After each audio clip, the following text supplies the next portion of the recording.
اعوذ باللہ من الشیطان الرجیم، بسم اللہ الرحمن الرحیم۔ السلام علیکم ورحمۃ اللہ وبرکاتہ۔ دوستو، آج میں آپ کو ڈینگی سے حفاظت کا وظیفہ بتاؤں گا اور اس کے ساتھ ڈینگی کا علاج بھی بتاؤں گا۔ سب سے پہلے میں وظیفہ کے بارے میں بتاتا ہوں، مگر اس سے پہلے اگر آپ نے میرا یہ چینل سبسکرائب نہیں کیا تو پلیز سبسکرائب کر دیں اور بیل کا آئیکن بھی پریس کر دیں تاکہ ہر نئے آنے والے ویڈیو کا میسج آپ تک پہنچ سکے۔ وظیفہ اسکرین پر بھی دکھایا جائے گا۔ دوستو، اب آتے ہیں وظیفہ کی طرف۔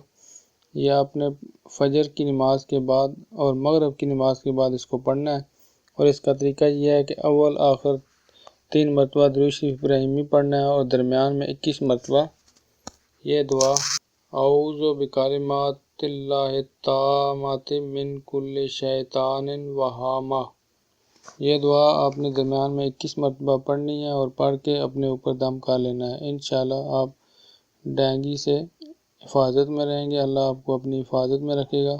یہ دعا لکھ کر آپ اپنے گھر میں بھی لگا سکتے ہیں۔ اس کے بعد اس کا دوسرا اب علاج کے متعلق بتاتے ہیں۔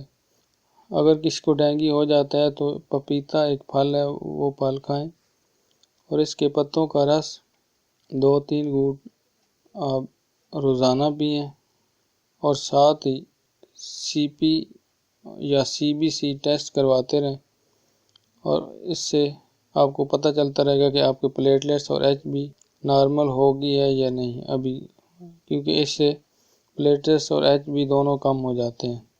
جب آپ کے پلیٹلیٹس اور HB نارمل ہو جائیں، آپ اس کو پتوں کا رس پینا بند کر دیں۔